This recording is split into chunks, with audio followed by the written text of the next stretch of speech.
The Orphans of Simitra. Chapter 10. A Sprig of Rosemary from Simitra. Dearest Porphyras and Marina. Today I'm no longer from Lysira. 2 weeks ago I left the home at Thessaly, and returned to Epirus with my sister, who had at last been released from the hospital. When I left Themaza, it was winter.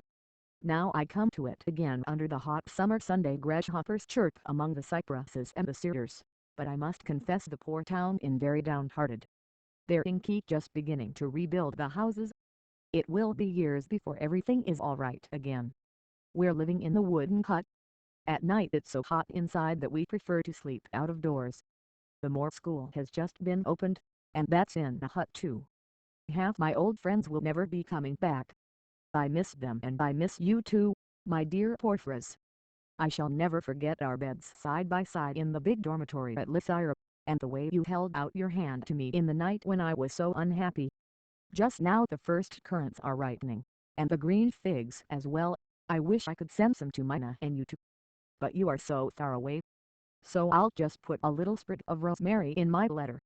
I picked it yesterday on the road that leads to Simitra, and I thought of you. It comes with all affection from your friend Zymes. Mina handed the letter back to Porphyras, but kept the sprig of rosemary. She shut her eyes and breathed in its scent. It's like being suddenly back home again. Do you remember, Porphyras, those great tufts of rosemary that grew along the bank at the top of the cedar slope? Do you think Zymes picked it there? Maybe. They were sitting on the wooden bench outside the stables. Mina looked up at the sky, at a small strip of blue almost immediately swallowed up by gray clouds. Oh, sighed Mina. Can it possibly be summer? It's July now, and nearly as cold as when we came. There's hardly any more sun. Perhaps there's no summer in Holland. Yet there is, Mina, but it's not the same. Look at all the flowers at the windows, and in the gardens. There weren't any as beautiful as these in Greece, but they smelled nicer. Porphyras forced a smile. Oh, girls. They only think of scent. Mina ignored his little joke. Porphyras realized that his sister was near to tears.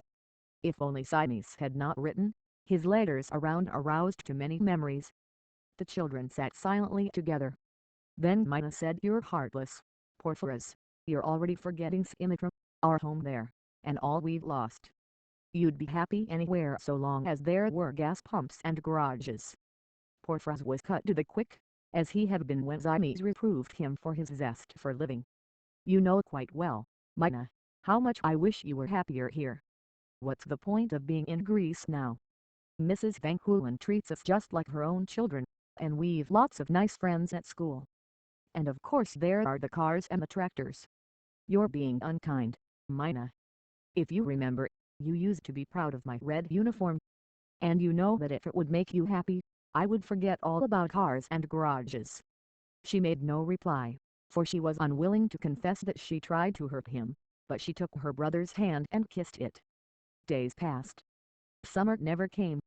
As far as the two young Greeks were concerned, it was not summer when it rained every other day and no one could ever take off his woolen clothes. One evening when the Van Hoolen family were having their supper in the big kitchen, the room as glossy and polished as one on a museum, there came a knocking at the front door. It was a stranger. He wanted permission to camp in the newly mowed field behind the farm with his car and trailer. He did not speak in Dutch, but in another very different language, softer sounding, and one that all Dutch children learn at school, together with their own. "The Frenchman!" exclaimed Porphyras when the stranger had gone. "Yes, the Frenchman," said Mr. Van Hoolen approvingly.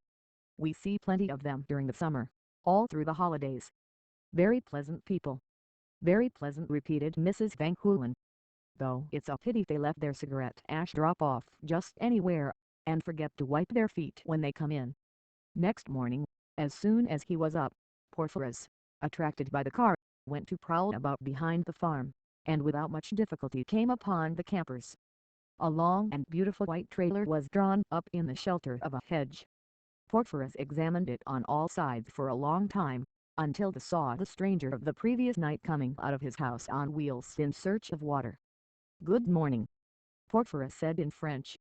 He had been studying the language very diligently at school, and was glad of the opportunity to try out his knowledge in conversation. "Good morning."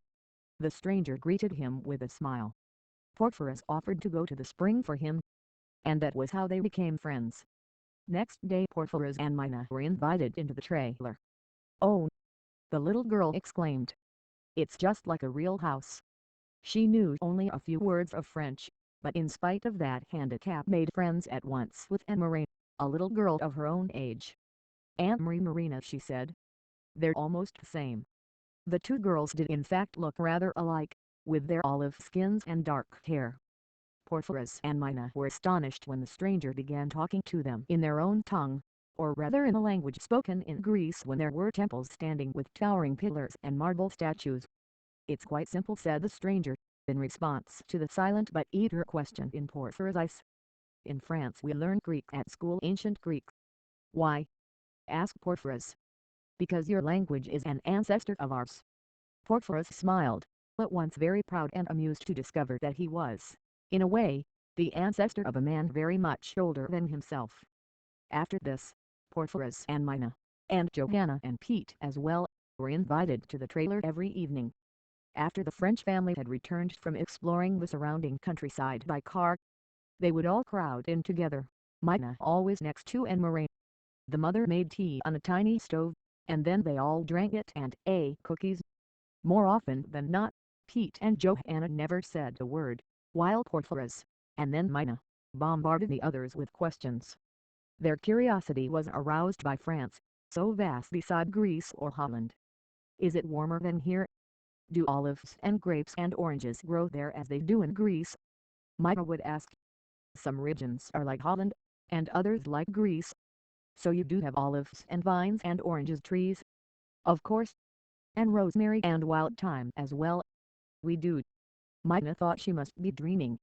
Then she looked at Anne-Marie, whose skin was so different from Johanna's, and she thought, it really true. It was certain that one day Porphyros, in spite of the bitter comments of his sister, would be driven to ask certain vital questions. Were there lots of cars in France? What were the filling stations like? "There are a great number of cars in the town we live in," said the Frenchman. "And the garages look like beautiful sparkling white houses. You see, we're on the busiest road in France, the one that goes down to the south, to Marseilles, the great Mediterranean port which was built by your ancestors, by the way." "I know," said Porphyros, with an approving nod. "I've seen the name on a map," and he added, "Do they have gas pumps in these garages?" "Of course, and plenty of them. There are so many cars on the road." "Ah," sighed Porphyros. These foreigners enjoyed talking. They liked telling about their travels, and kept records of them in several albums. "Have you been to Greece as well?" Mina asked. "We've been to Athens, Corfu, Salonika, Larissa, Arta," said Mina. "That's near where we lived." "Did you think our sky very beautiful too?" "I don't think we've seen such clear and glowing skies anywhere else we've traveled." Mina was delighted. For a moment she was able to forget the unceasing grey shadows of the Gudrun coast. But one day, when Mina and Anne-Marie were sitting side by side looking at photographs together, the mother came and put her arm around their shoulders. "Make the most of it, it's your last evening together. Tomorrow we'll be gone." "Be gone," repeated Mina. You're going away." She had forgotten that the trailer had wheels, and could travel along roads. "We've been here 10 days now, and we want to visit Belgium before we return to France." "So soon?" I thought you would be staying for always," Mina said, turning to the little French girl. Next morning, the car and the trailer had gone. Mina sat down on the flattened grass and stayed there, brooding. For 10 days she had forgotten about the Dutch sky. Now the clouds seemed to have come lower, so low that they hung upon the rooftops. "Porphyros, I wish I could have gone with them. If only they'd sent us to France, I wouldn't have been so miserable." Porphyros shook his head. "I think you're unhappy because we've no home of our own and no one belonging to us anymore. So it would be the same wherever we were." "It wouldn't," she assured him. "It wouldn't be the same. You don't understand. You're only a boy.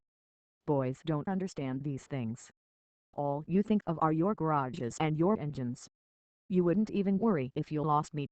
"Oh, Mina, you're saying that just to hurt me. You're being unkind like you were the other day." "Why do you say things like that?" "For fun." She ran off, and Porphyros had a hard time catching up with her.